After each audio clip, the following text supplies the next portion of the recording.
Hello everyone, I'm CJ Werleman. Don't forget to hit the subscribe button below and please help keep our show going and growing by supporting my journalism at patreon.com/CJ Werleman. Now let's get into it.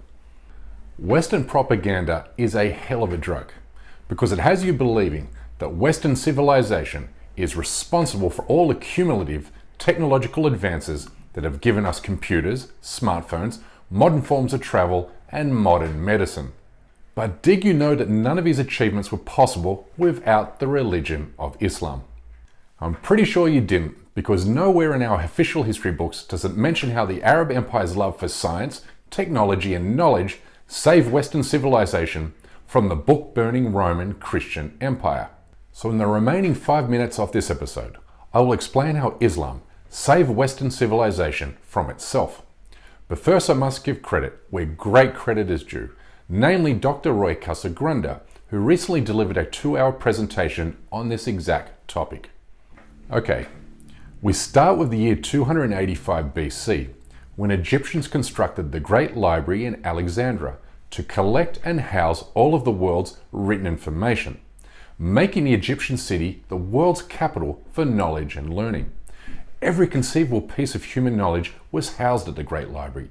Its sole purpose was to help the world advance technologically, allowing scholars to build on the work of others who came before them. Eventually it became home to 500,000 written texts and our earliest great human discoveries. Eratosthenes not only realized the Earth was round, but calculated its circumference and diameter within a few miles of their actual size.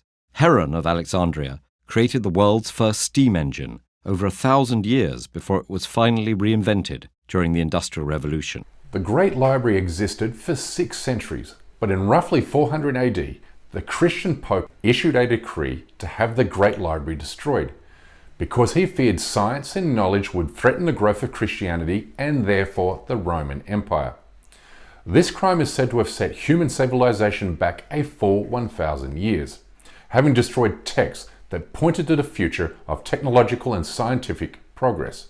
But as good fortune would have it, human civilization gets a lucky break when the Persian Emperor Shapur the Great establishes his own Great Library, or what he calls the Great Academy of Gondeshapur, in what is Iran today.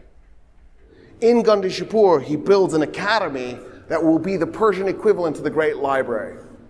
And he starts collecting books. He's having trouble getting Roman books because the Romans and the Persians hate each other so much, but he's having no trouble getting Chinese texts and Indian texts. And so he's adding those to the Persian knowledge.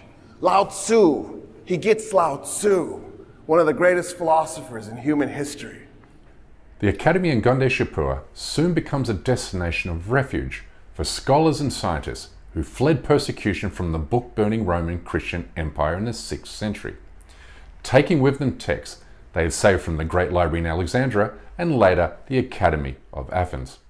1 century later, in the year 632, the religion of Islam arrives on the Arab Peninsula, and within just a few decades, Prophet Muhammad, despite being outnumbered, out-resourced and undermanned, leads his Muslims to victory over the centuries-old Roman and Persian empires. No way the Arabs should prevail.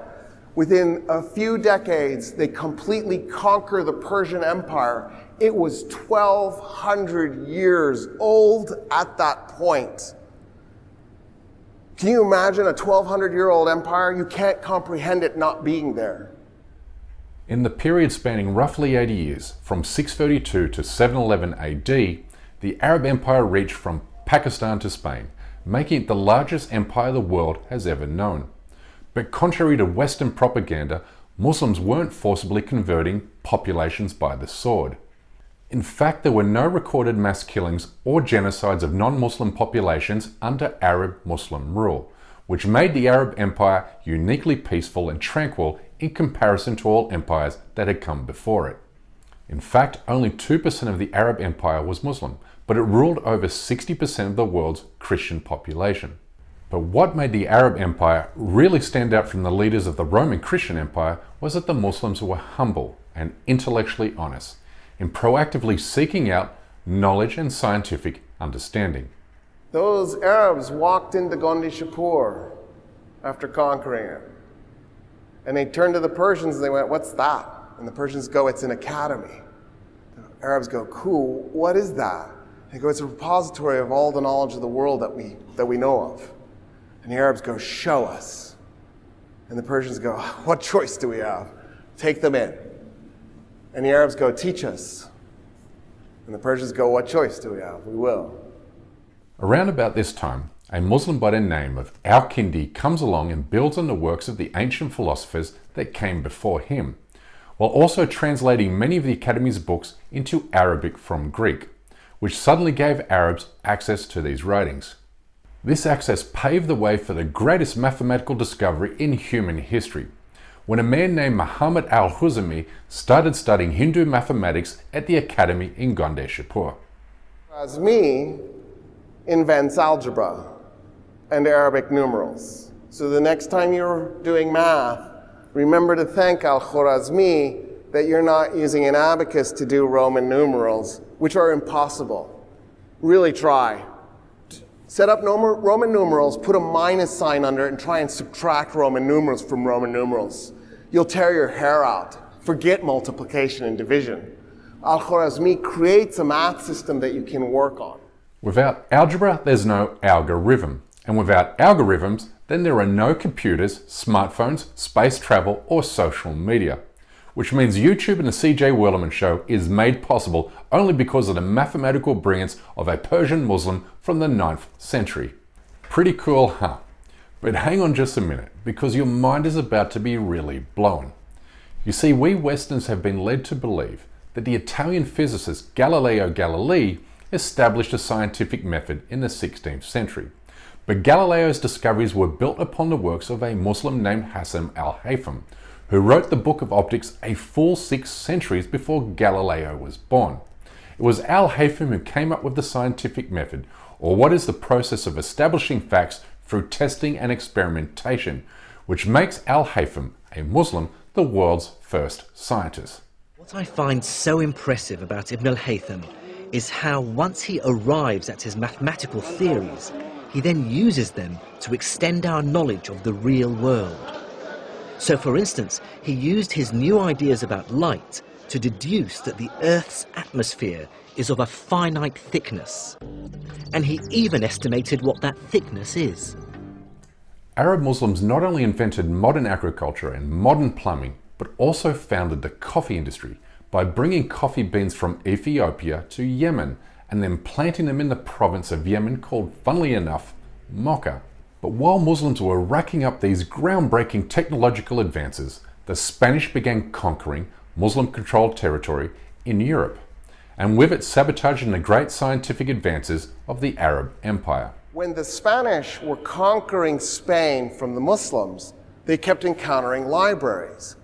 The popes kept issuing edicts to burn all the books, just like when they had burnt the Great Library and just when they shut down the Academy of Athens. They wanted to continue this. The thinking went, you only need one book, it's the Bible, why are we doing this science stuff? We don't need this. What we need to do is purge the libraries of all these books that make me feel uncomfortable. Oh no, that's now. Oh wait, no, that was then too. It's so confusing how nothing changes. Thankfully, however, a group of Christian monks defied the Pope's order to burn books by setting up an underground system to transport and keep safe critically important texts from falling into the hands of book-burning Christians. Many of these writings were kept safe by Muslims in Muslim-controlled lands. Eventually, Europe would emerge from its dark ages, but only after discovering the scientific and technological advances Muslims had enjoyed for centuries in the Middle East. The Crusades end in 1291. After the Crusaders start coming back, they go, you know what we saw when we were there murdering all those Muslims and Jews? They had indoor plumbing and medicine and crop rotation. They're talking about things have gravity and that light has a finite speed and that the universe originates from a point of information. And the Italians go, oh wow, that's so cool. Let's do that here. So there you have it. That's how we have today what some call Western civilization.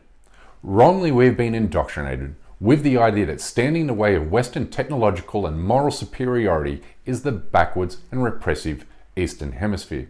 But it's important to understand that Islamophobia is constructed on the fallacy that Islam is a superstitious and backwards belief system that holds the Muslim world back from moral and technological progress, when in fact it was European Christianity that tried to destroy mankind's most significant scientific discoveries.